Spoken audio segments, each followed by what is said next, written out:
The rain lashed against the grimy alley, streaking down rusted fire escapes. The wail of distant sirens cut through the night. Amira stood over Officer Ryan, her boot pressed firmly into his chest.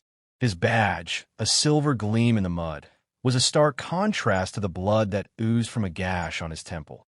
A souvenir from a demonstration in her martial arts class that had spiraled into a brutal, humiliating attack. But Amira, a master of redirection, had turned the tables, flipping the script and leaving him broken. "You'll pay for this," he seethed, his voice thick with rage and a chilling promise. Rewind. The community center, nestled in the forgotten heart of the neighborhood, was a sanctuary. Its faded cinder block walls echoed with the raw energy of teenagers punching and kicking under Amira's watchful eye. Then the doors burst open.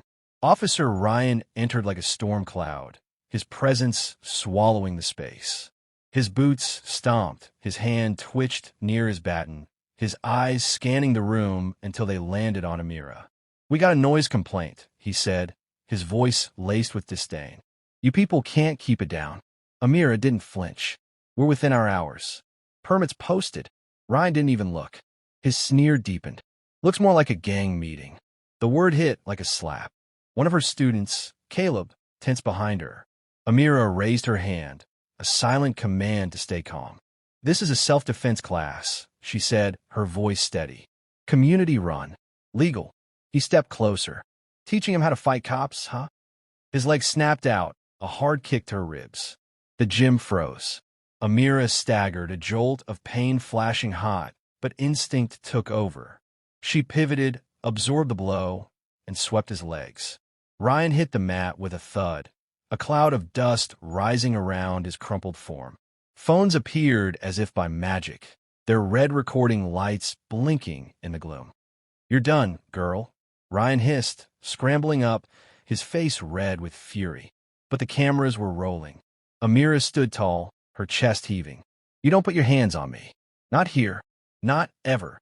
Caleb uploaded the video. Hashtag Justice for Amira, hashtag Racist Cop Takedown exploded online.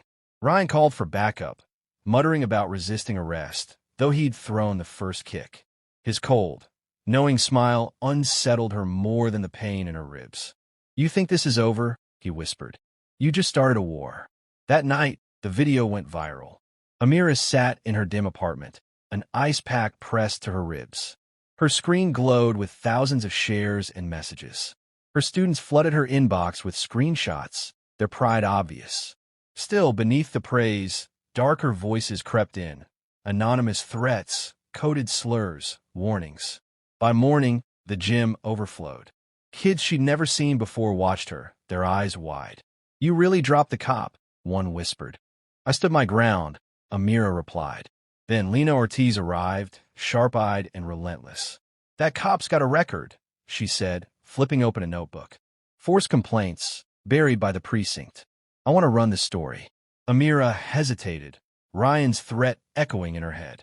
But the kids behind her, the bruises on her side, the rage in her chest, they pushed her forward. "Do it," she said. Within hours, the story hit local news. Ryan was suspended pending an investigation.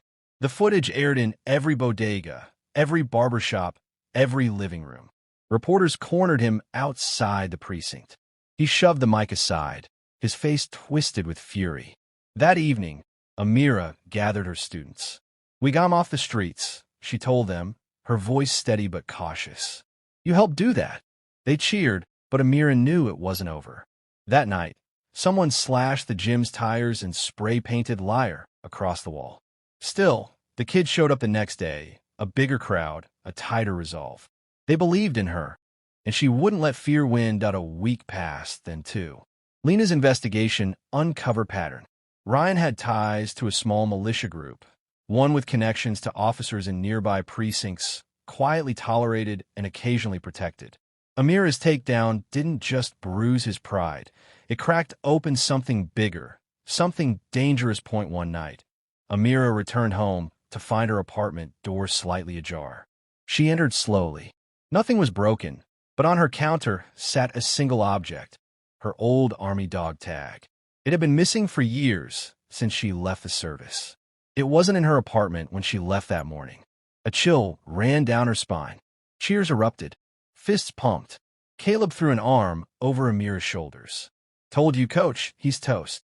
Laughter bounced off the peeling gym walls. Soda fizzed in cheap cups, and greasy pizza boxes littered the floor. The bruises on Amira's ribs ached, but it felt distant, like it belonged to another life. Tasha, ever the performer, turned the moment into a rhythm, freestyling as her braids whipped in time. Cop came in hot, full of rage and hate. Amira dropped him clean. Checkmate. Amira chuckled, her defenses slipping for the first time in weeks. It wasn't polite or strained. It was real. For the first time, it felt like the system had blinked. Ryan was suspended. The community stood behind her. Justice, though fragile, had whispered her name. As midnight crept in, the gym thinned. Hugs, high fives, and parting calls faded into silence. Amira stayed behind, mopping sweat from the mats and wiping down benches. The last slice of pepperoni sat cold in the box by the door. She flicked off the lights, tossed her gym bag over her shoulder, and stepped outside. The industrial district lay silent, bathed in darkness. Then a crash. She froze.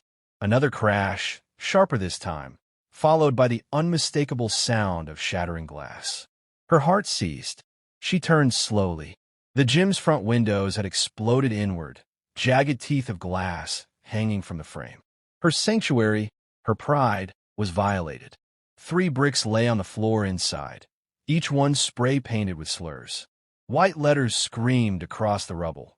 "Go back where you came from. Thug. Coach, you're next."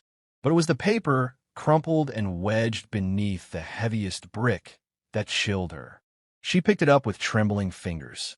The handwriting was jagged, pressed hard into the page. "Suspension won't stop me. This is just the beginning." The air vanished from her lungs. Her hands went clammy. A car door slammed in the distance, and her head whipped around. Nothing, just shadows and the echo of her own fear. She stepped back inside, shutting the door, locking it even though the gaping windows made it meaningless. She stood amid broken glass and half-empty soda cups, the smell of garlic and sweat still lingering. Her phone buzzed in her hoodie pocket. A message from Lena, the precinct stonewalling. "Ryan's got friends in high places. Please be careful." Amira stared at the screen, her throat dry. She had thought Ryan's suspension was the end. It was barely the beginning. He hadn't just been humiliated, he'd been provoked. She walked the gym floor slowly, stepping over shards, each crunch beneath her sneakers a reminder that she was still a target, still prey. The victory had been a spark, too bright, too fast. Now the blowback was here. She sat on the edge of the training bench, gripping the letter. This wasn't random vandalism. It was personal. A warning.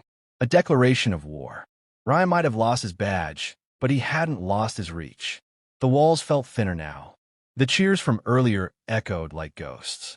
The laughter, the rap, the joy, it all hung suspended in time, a relic of when she believed she'd won. A breeze drifted in through the shattered glass, and she shivered despite the June warmth. Her ribs throbbed as she leaned back, clutching the letter, breathing through the panic. He knew where she worked. He knew when she'd be alone. He wasn't finished. A sudden noise outside, the soft pad of footsteps, then silence. Amira rose, moving to the door, peering out. Nothing. But her instinct screamed. This wasn't over. It was escalation. Her military training kicked in. Scan, assess, reinforce. She slid benches across the doors. Not much, but something. She needed to send a message back. She wouldn't be run off, not by Ryan, not by anyone hiding behind broken windows and hate. She opened her notes app, typing fast. Security cameras. Front and back. Motion lights. Lockbox for emergency phone. Then she added, call the press again. Show the damage. Show them everything. Let the world see. Let them know the cost of standing up. Another message from Lena came through. Don't be alone tonight. This is proof he's still dangerous. I'm coming over. Amira started to text back, but paused. A glint of light caught her eye across the lot. Under the street lamp, a dark sedan, idling. Watching. She didn't move, didn't blink. Then the car pulled away. Her heart beat against her ribs, raw and electric. She had to stay 2 steps ahead. This wasn't just about her anymore. Her students, her community.